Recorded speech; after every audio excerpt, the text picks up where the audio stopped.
What's going on YouTube? This is SG1 Sports and you're watching our college football channel. Going to give you a very early projected record for the Oregon Ducks. Take a look at their 2024 schedule.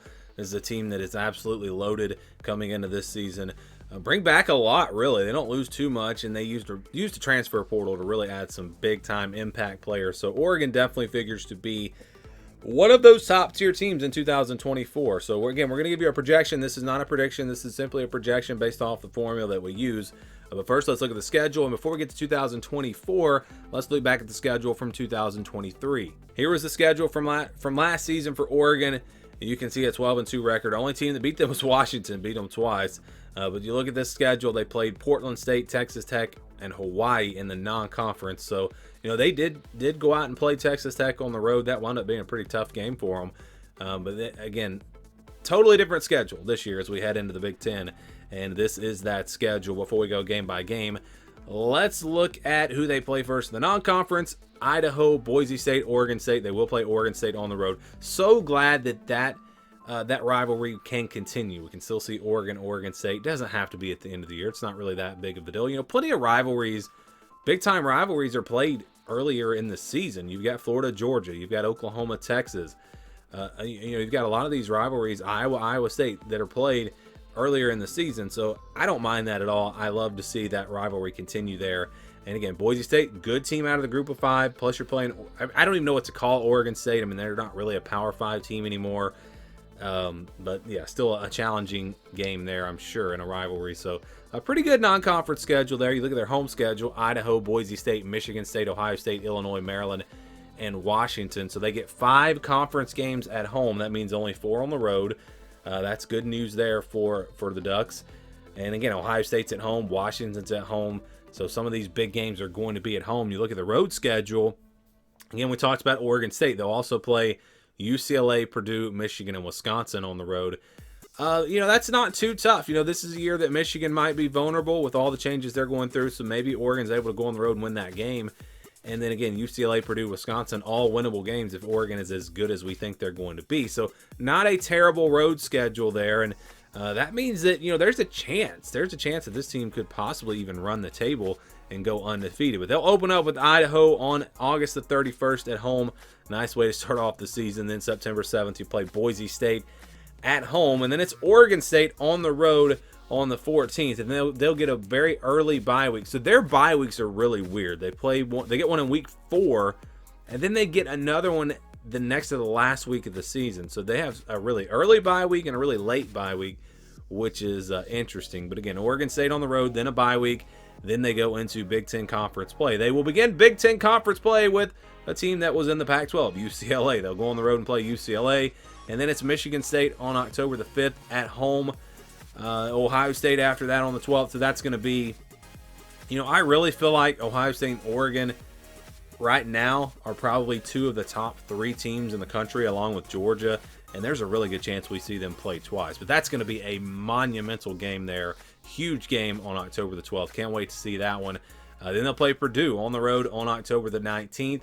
Then it's Illinois on the 26th at home. Then they'll go on the road to play Michigan on the 2nd of November. Then it's Maryland at home on the 9th. And then they get Wisconsin on the road again on the 16th. But then there's that bye week before Washington. Just a really weird spot for that bye week. They get Washington at home to close out the season. So you look at the schedule, no back-to-back road games. Yes, you've got Oregon State, UCLA, but there's a bye week in between those two.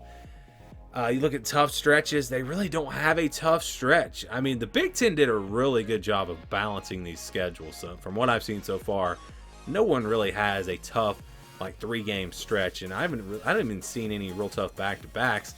I'm sure there will be some as we get to go through and get through all these schedules. But yeah, what's the toughest stretch here? I don't know. There's really not one. If you count the bye, you look at the bye weeks before Washington and Oregon State.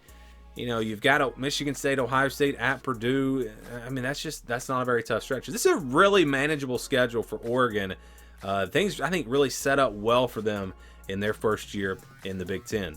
Here's where Oregon was projected going into last season. Of course, they were 11-1 in the regular season. Our projection had them at 10-2. My prediction had them at 10-2. The Pac-12 wound up going not quite how I expected. Utah and USC were not as good as I thought they were going to be, and that kind of changed things around a little bit. But 10-2 was the projection, and again, my prediction. Athlon actually had this team at 9-3, so they were even lower, and the over/under was at 9.5. So 9-3, 10-2. That was really where this team was expected to be. They exceeded those expectations, went 11-1, and I think most people thought this team was going to be really good. It's just some other teams, like I said, were not as good as we expected them to be. All right, so let's get back to the schedule here, and this is the scale that we use. So if it's a 50-50 game, it'll stay in the white. That's a game I think the spread will be less than a touchdown. Less than 20, over 80, those are games where I think the spread will be, pretty big spreads, 17-plus points.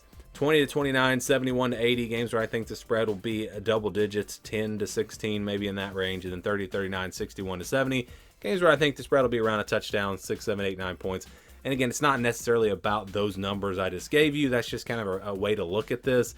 The way I do these projections is I have a tier system and I have a formula that I use. But anyways, let's get into it and see the projection. We've got Idaho, Boise State, Michigan State, Purdue, Illinois, and Maryland all winding up in the green here, all projected wins. And again, Oregon projected to be a pretty big favorites in all these games.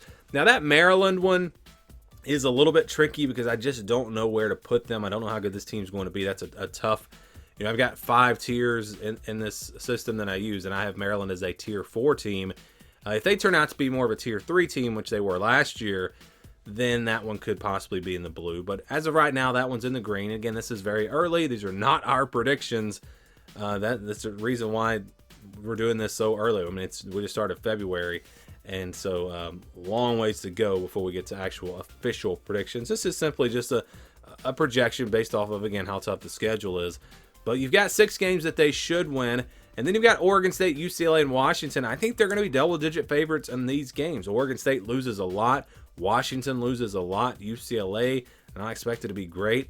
So I think Oregon's favored by a lot in all 3 of those games. Probably, if I had to guess right now, 14-point favorites over Oregon State and Washington. UCLA maybe a little closer to 10. But again, those are games that Oregon will be a clear favorite in. And then we'll go to Wisconsin. This one's in the purple. It is on the road, tough place to play. Late in the season, I could see this one being more of a 7 or 8 point spread. But I still think Oregon will be favored and would be very surprised if it's any different. Maybe Wisconsin turns out to be better than we expect. But as of right now, I think Wisconsin's going to be a borderline top 25 team. Oregon, again, a tier 1 team. That game is on the road, though, and that's why I think the spread will be where it will be here, around 6, 7, 8 points. And so, again, they'll be favored. I think you can say without a doubt they will be favored in at least 10 of their games. They might even be favored in every game. They get Ohio State at home. They do have Michigan on the road, but this is a Michigan team that is not expected to be as good as they were last year. I think you can expect at least some drop-off from this team. But because it's on the road, I'd still think it's probably a 50-50 game, and Ohio State a 50-50 game. So the projection comes out to 10-2 for Oregon. And I've said this in other videos. 10-2 is as good as it gets. I don't think we're going to see a team with a projection over 10-2 because the schedules are so much more difficult with all these new conferences, or with all the conference realignment. And so the projection would say that they're probably going to split with Ohio State and Michigan. And then Oregon State, UCLA, Wisconsin, Washington, they probably slip up and lose one of those games. Or perhaps they lose to both Ohio State and Michigan and beat everyone else. But however you want to get there, different ways you can get to that record. But 10-2, again, would be the projection for Oregon. Same as Ohio State. And it seems like those teams probably are going to be projected at the top of the Big Ten. Do you agree with these projections? Let me know your thoughts down in the comments below.